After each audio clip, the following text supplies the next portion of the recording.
Você já se perguntou por que o dom de línguas foi tão marcante no Pentecostes e qual era o seu verdadeiro propósito na igreja primitiva? O dom de línguas é um dos fenômenos mais fascinantes e debatidos da Bíblia. Sua primeira manifestação ocorreu no dia de Pentecostes, um evento que mudou para sempre o curso da história cristã. Em Atos 2, lemos que os discípulos de Jesus estavam reunidos quando, de repente, um som como de um vento impetuoso encheu o lugar, e línguas de fogo pousaram sobre cada um deles. Eles foram cheios do Espírito Santo e começaram a falar em outras línguas, conforme o Espírito lhes concedia que falassem. Mas o que exatamente aconteceu ali? As línguas faladas eram idiomas humanos reais, compreensíveis para os ouvintes de diferentes nações que estavam em Jerusalém. Partos, medos, elamitas, habitantes da Mesopotâmia, Judéia, Capadócia, Ponto e Ásia, entre outros, ouviram os discípulos falando em suas próprias línguas maternas sobre as maravilhas de Deus. Esse milagre não foi apenas uma demonstração de poder, mas um sinal claro de que o Evangelho era para todos os povos, raças e línguas. O Pentecostes marcou o início da Igreja e o cumprimento da promessa de Jesus de enviar o Espírito Santo. O dom de línguas, nesse contexto, tinha um propósito evangelístico: comunicar a mensagem de Cristo de forma sobrenatural, ultrapassando barreiras linguísticas e culturais. Era um sinal visível e audível da presença e da ação do Espírito Santo. No entanto, o dom de línguas não se limitou ao Pentecostes. Em 1 Coríntios 12:14, o apóstolo Paulo dedica um capítulo inteiro para explicar esse dom e sua função na igreja. Ele o lista entre os dons espirituais, mas ressalva que nem todos falam em línguas. 1 Coríntios 12:30. Paulo também enfatiza a importância da interpretação das línguas para que a igreja seja edificada. Sem interpretação, o dom deve ser exercido em particular, para edificação pessoal. 1 Coríntios 14 versículo 4-5. Além disso, Paulo afirma que o dom de línguas é um sinal para os incrédulos, não para os crentes. 1 Coríntios 14:22. Isso sugere que ele tinha um propósito apologético, ou seja, era uma forma de chamar a atenção para a verdade do Evangelho.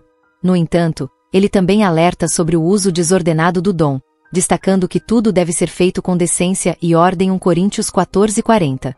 Outras passagens, como Marcos 16:17, onde Jesus diz que os crentes falarão novas línguas, e os relatos em Atos 10 e 19, onde o dom se manifesta em diferentes contextos, reforçam a ideia de que ele era uma ferramenta poderosa para a expansão do Evangelho e a edificação da Igreja. Será que o dom de línguas, além de ser um sinal para os incrédulos, também pode ser um aviso divino para os últimos dias? No dia de Pentecostes, Pedro citou a profecia de Joel para explicar o que estava acontecendo. Ele disse: "Nos últimos dias, diz Deus, derramarei do meu espírito sobre todas as pessoas. Os seus filhos e as suas filhas profetizarão, os jovens terão visões, os velhos terão sonhos. Sobre os meus servos e as minhas servas derramarei do meu espírito naqueles dias, e eles profetizarão." Atos 2 versículo 17 e 18. Essa passagem sugere que o derramamento do Espírito Santo e os dons espirituais, incluindo o dom de línguas, são sinais dos últimos dias. Mas o que isso significa? Para muitos teólogos, os últimos dias começaram com a vinda de Jesus e continuam até a sua segunda vinda. Nesse sentido, o dom de línguas seria um sinal contínuo da presença e da ação do Espírito Santo na Terra, preparando a Igreja para o retorno de Cristo. No entanto, há um debate intenso sobre isso. Alguns cristãos, principalmente os cessacionistas, acreditam que o dom de línguas era específico para o período apostólico, quando a Igreja estava sendo estabelecida. Eles argumentam que, após a conclusão do cânon bíblico, os dons miraculosos, como o dom de línguas, cessaram. Para eles, os sinais dos últimos dias estão mais relacionados à pregação do Evangelho e ao cumprimento das profecias bíblicas. Por outro lado, os continuacionistas defendem que os dons espirituais, incluindo o dom de línguas, continuam ativos e são necessários para a edificação da Igreja até os últimos dias. Eles veem o dom de línguas como uma ferramenta poderosa para a oração, a adoração e a evangelização, além de um sinal da presença do Espírito Santo no mundo. Independentemente da posição teológica, uma coisa é clara: o dom de línguas, seja como sinal para os incrédulos ou como expressão de adoração, sempre aponta para a ação sobrenatural de Deus. Ele nos lembra de que o Espírito Santo está ativo, preparando a Igreja para os tempos finais. Você sabia que o dom de línguas não desapareceu após o período apostólico, mas reapareceu em momentos-chave da história da Igreja?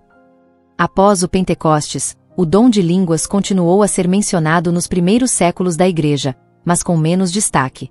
Nos escritos dos pais da Igreja, como Irineu de Lyon e Orígenes, há referências esporádicas ao fenômeno, mas ele não era central na prática cristã da época.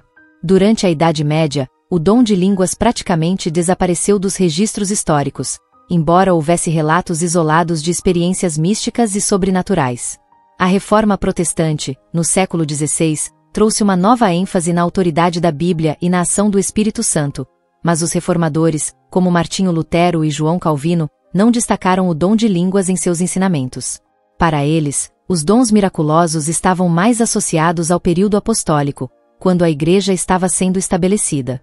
No entanto, o dom de línguas ressurgiu com força no século XX, especialmente com o avivamento da Rua Azusa, em Los Angeles, entre 1906 e 1915. Esse movimento, liderado por William J. Seymour, foi marcado por manifestações intensas do Espírito Santo, incluindo o falar em línguas, curas e profecias. O avivamento da Rua Azusa é considerado o marco inicial do movimento pentecostal moderno, que se espalhou rapidamente pelo mundo. Hoje, o dom de línguas é uma prática comum em muitas igrejas pentecostais e carismáticas. Ele é visto como uma forma de conexão íntima com Deus, uma ferramenta para a oração e a adoração, e um sinal da presença do Espírito Santo. No entanto, sua prática varia muito entre as diferentes denominações e culturas, gerando debates e controvérsias. Como o dom de línguas é vivido e entendido nas igrejas e na vida dos cristãos hoje? Será que ele ainda tem o mesmo impacto que tinha no Pentecostes? No mundo contemporâneo, o dom de línguas continua a ser um tema de grande relevância, especialmente em igrejas pentecostais e carismáticas. Muitos cristãos relatam experiências pessoais com o dom, descrevendo-o como uma forma profunda de oração e conexão com Deus. Para alguns, é uma língua desconhecida, mas compreensível para outros, xenolalia, enquanto para outros, é uma língua espiritual, glossolalia, usada principalmente para a adoração privada. Um dos aspectos mais interessantes do dom de línguas hoje é sua diversidade de expressões. Em algumas igrejas, ele é praticado publicamente, com interpretação, seguindo as orientações de Paulo em 1 Coríntios 14. Em outras, é reservado para momentos de oração pessoal, como uma forma de edificar o indivíduo espiritualmente. Há também relatos de pessoas que afirmam ter recebido o dom de línguas em momentos de grande necessidade, como uma forma de consolo ou direção divina. Estudos científicos têm tentado entender o fenômeno da glossolalia. Pesquisas neurológicas sugerem que, durante o falar em línguas, o cérebro entra em um estado alterado de consciência, com atividade reduzida no córtex frontal, responsável pelo controle cognitivo. Isso pode explicar por que muitas pessoas descrevem a experiência como algo que flui naturalmente, sem esforço consciente. No entanto, o dom de línguas também gera controvérsias. Alguns críticos argumentam que ele pode ser imitado ou até mesmo manipulado emocionalmente. Outros questionam sua relevância em um mundo onde a comunicação global é tão acessível. Ainda assim, para muitos cristãos, o dom de línguas é uma prova tangível da presença e da ação do Espírito Santo em suas vidas. O dom de línguas foi dado apenas aos primeiros cristãos, ou ele ainda está disponível para a igreja hoje? O que a Bíblia e a teologia têm a dizer sobre isso? O debate entre cessacionismo e continuacionismo é um dos mais antigos e acalorados no cristianismo. Os cessacionistas acreditam que os dons miraculosos, incluindo o dom de línguas, cessaram após o período apostólico. Eles argumentam que esses dons tinham um propósito específico: confirmar a mensagem dos apóstolos e estabelecer a igreja. Com a conclusão do cânon bíblico, a necessidade de sinais miraculosos teria diminuído, e os dons teriam sido substituídos pela palavra escrita. Por outro lado, os continuacionistas defendem que os dons espirituais, incluindo o dom de línguas, continuam ativos e são necessários para a edificação da igreja até os últimos dias. Eles baseiam sua posição em passagens como 1 Coríntios 1:7, onde Paulo diz que os crentes não falta nenhum dom enquanto aguardam a volta de Cristo. Para eles, o dom de línguas é uma ferramenta poderosa para a oração, a adoração e a evangelização. Ambas as visões têm seus méritos e desafios. Os cessacionistas enfatizam a suficiência das Escrituras e a importância da ordem no culto, enquanto os continuacionistas destacam a experiência pessoal com o Espírito Santo e a relevância dos dons para a vida da igreja. Independentemente da posição, o importante é buscar a unidade e o amor, que são os frutos mais evidentes do Espírito. Como o dom de línguas pode nos ajudar a nos preparar para os últimos dias e a volta de Cristo? A Bíblia descreve os últimos dias como um período de grande atividade espiritual, tanto para o bem quanto para o mal. O dom de línguas, como um dos sinais do derramamento do Espírito Santo, pode ser visto como uma ferramenta para fortalecer os crentes nesse tempo de expectativa. Ele nos lembra de que o Espírito Santo está ativo, guiando, consolando e capacitando a Igreja para cumprir sua missão. Além disso, o dom de línguas pode ser um sinal de unidade na diversidade. Assim como no Pentecostes, onde pessoas de diferentes nações ouviram o Evangelho em suas próprias línguas, o dom de línguas hoje pode simbolizar a universalidade do reino de Deus. Ele nos prepara para um tempo em que todas as nações, tribos e línguas se reunirão diante do trono de Cristo. Apocalipse 7:9. Enquanto aguardamos a volta de Jesus, o dom de línguas nos desafia a buscar uma conexão mais profunda com o Espírito Santo e a viver em constante expectativa dos sinais de Deus em nossa vida. Ao longo deste vídeo, exploramos o dom de línguas desde sua primeira manifestação no Pentecostes até sua prática nas igrejas contemporâneas. Vimos que ele foi um sinal poderoso para os incrédulos, uma ferramenta de evangelização e uma forma de edificar a igreja. Também discutimos o debate entre cessacionismo e continuacionismo e refletimos sobre o papel do dom de línguas nos últimos dias. Independentemente de como entendemos o dom de línguas, uma coisa é certa: ele nos lembra da presença e da ação do Espírito Santo em nossas vidas. Seja como sinal, como ferramenta de oração ou como expressão de adoração, o dom de línguas nos desafia a buscar uma conexão mais profunda com Deus e a viver em constante expectativa de sua vontade. E você, o que acha sobre o dom de línguas?